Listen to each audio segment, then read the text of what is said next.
I finished my leg workout feeling absolutely dead and tired.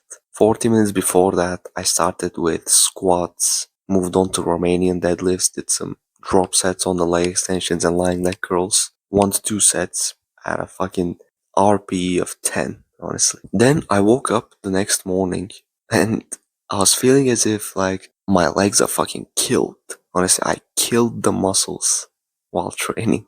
I trained exactly how these massive bodybuilders are telling you, like you need to kill the muscle, you gotta kill it, you gotta fucking hit failure, you gotta train so fucking hard to build muscle. And I did that. The next day after that, I woke up, my legs are absolutely damn sore, and my legs stayed sore for like 4 or 5 days, honestly.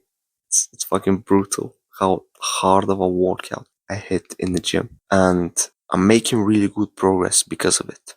Because I started to hit an RPE of 9 to 10. Honestly, I'm gonna tell you the truth. Like, everyone is gonna tell you RPE of 7, 8, some exercises, and very rarely 9 and 10 for some isolations and all this bullshit. For a long time, I did this. For a long time, I was hitting an RPE of 7, 8 on the compound movements, whatever.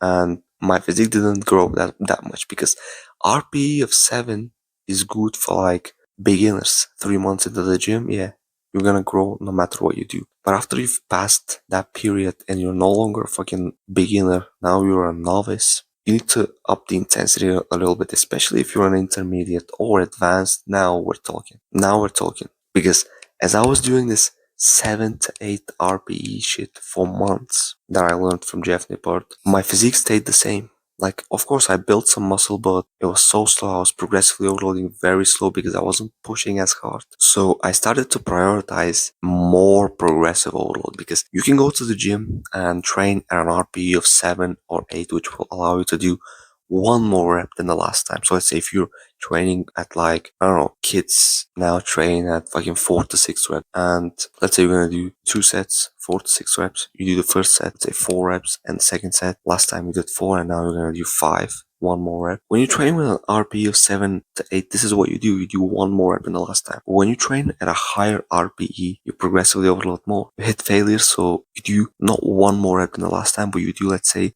3 more reps than the last time. You do, like, you jump from 4 to 6 on the last set, and you do, like, 5 reps on the first set, and this is a huge progressive overload, right? Next time you do 6, 6, and then you progress, you increase the weight, you're back to 4. Right? When you train with a higher RPE, it's way more fatiguing, but you progressively overload more. You do more reps, you do more weight, so you grow more muscle from that. That's it. That's why RPE of 9 to 10 it is the best for growing muscle. I'm telling you, the best. I'm hitting failure on all of the exercises, which allow me to progressively overload more. Okay, more progressive overload, because we all know this. If you do the same reps over and over again, the same weight, you're not gonna grow muscle. But let's say you do, because let's say you do 20 kg incline dumbbell press. Last time you did 2 sets, 4 reps, and now you do 2 sets, 4 reps on the first set, but you do 5 reps on the second set. You will build muscle from that, but you push really hard, higher RPE, you get to like 6 reps on the last set, and you push as hard as possible, and you get to like, let's say, do the first set at 5 reps and the second set at 6 reps. More progressive overload equals more muscle growth, faster muscle growth. You will build muscle faster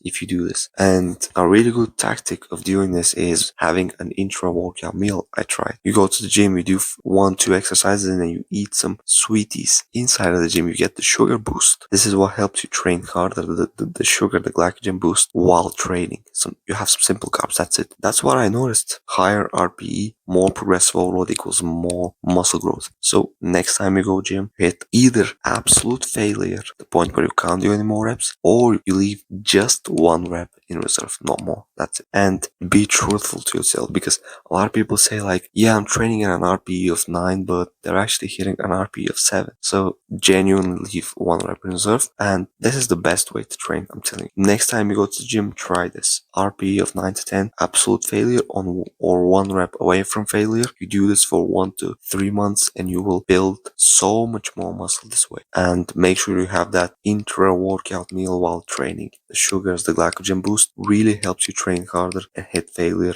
easily. If you like this video, make sure you check all the links in the description, and I see you in the next one. Peace.